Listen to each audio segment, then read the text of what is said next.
Oh, hello. First of all, huge thanks to my new subscribers. I truly appreciate your support. And secondly, or thirdly, or whatever number we're on, feel free to comment with a topic you'd like me to cover soon in a new video. Elsewise, I'll probably make more Apex vidges along with other vidjagam stuff and other things too. In this video, I will discuss some tips for better teamwork in Apex Legends. My name is Tanis, but in the gaming world, I also go by Stu Cheeks. And if you're anything like me whilst sweating in Apex Legends, you may sometimes fail to remember your character's abilities when they really matter.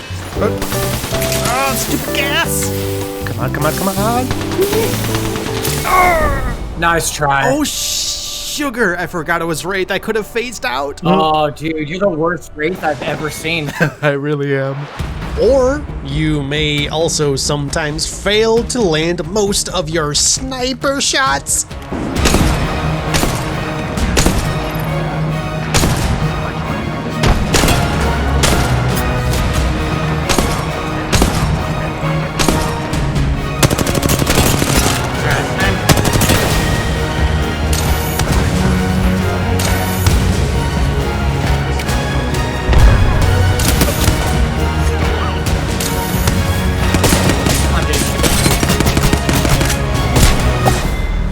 Okay, but really there is no excuse for being this terrible at long range, is there? Well, I'm here to tell you that lack of skill does not necessarily equate to lack of fun. Although moments like what we just witnessed are scorched memories to serve as painful bumpers to keep a mediocre legend such as myself on track to make better gameplay choices in the future. Game sense, as some call it, is what can lead your team to victory.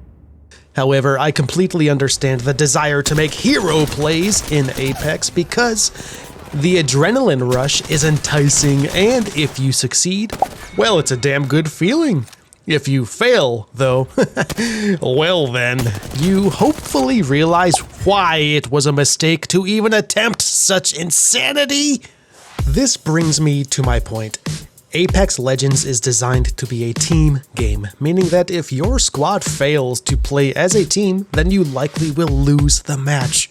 Disagreements are fine, but executive decisions must be made, especially for positioning. If you're going to push a fight, you all must push the fight.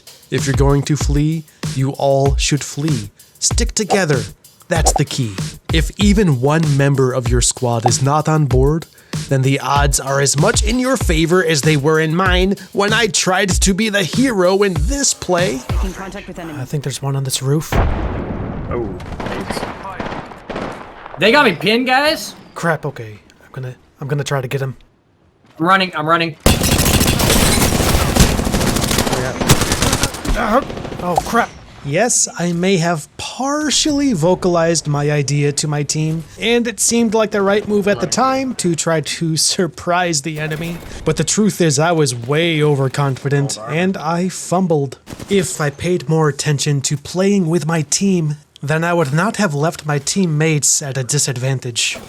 They put up a good fight, but still I failed them by trying to be the hero.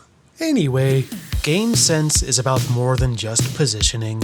It also means keeping your teammates in mind. Here are more tips that may help, particularly when playing with randoms, or perhaps even when playing with friends. If you have a lifeline bringing down a care package, let her have first dibs on the loot. This is kind of an unwritten rule as a courtesy to show that A, you're not a loot goblin, 2, the lifeline will likely recognize your generosity and be encouraged to fight by your side, and D, see above. Don't be a loot goblin. Now, of course, this is circumstantial, depending on who is most in need of the care package contents, and these rules also apply to loot vaults on World's Edge and pretty much all loot in general. If a teammate needs heals and you find shield cells and medkits, don't hog them. Share the load and share the wealth. If you find a gold helmet, let someone take it based on their character abilities, because its effect is to charge those abilities at a faster rate. Revenant's Death Totem comes to mind here since it's very useful for the final fight. The golden backpack should go to Lifeline since she's a medic, or give it to whoever you think needs it the most. Also, it's usually a good idea to give the gold knockdown shield to whoever has the gold backpack. That way if they have to self-revive, they already have health. If you find good armor as Gibraltar or Caustic, who can each take 15% more damage, consider giving that armor to one of the low-profile characters instead, because they can die quicker. That would be Wraith, Lifeline, Watson, and Pathfinder. Now on to effective communication. Use the ping system, but do not abuse it. This tool provides simple, straightforward communication in case you're unable to use voice chat. Just please try not to be the person who spam pings.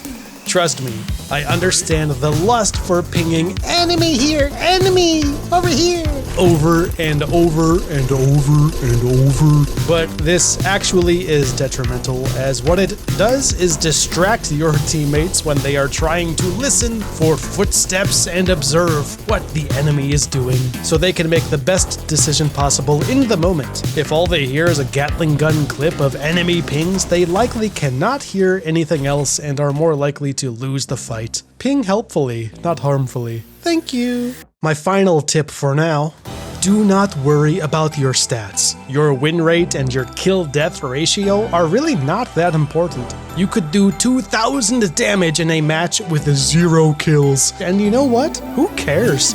Yes, celebrate your wins and analyze your losses, but obsessing over your stats can lead to a failure state of mind. If you enjoy that, okay, that's fine. However, if you stop caring about these meaningless numbers, then you may find greater overall enjoyment of the game. Don't get me wrong, your stats season over season can be a way to measure your personal skill growth. That's all well and good. My point here is, unless you are trying to be part of the top 2% of professional apex predators, it's totally fine to play casually, because doing so can help to free your mind to make room for playing with your team instead of just playing for yourself. And with that in mind, here's a bonus tip: don't disconnect. Seriously, never deliberately quit a match if you do not have an out-of-game reason to leave. I know this would seem obvious, but I've lost count of the number of times I could have revived or respawned a teammate who seemingly rage quit. This kind of thing is very discouraging when there is still a chance to make a comeback and win the match. Trust me, these comebacks can and do happen. Give your team a chance.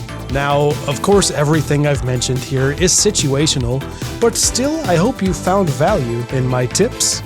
Give me your thoughts in the comments, and let me know of any other tips that you have for better teamwork with strangers or with friends.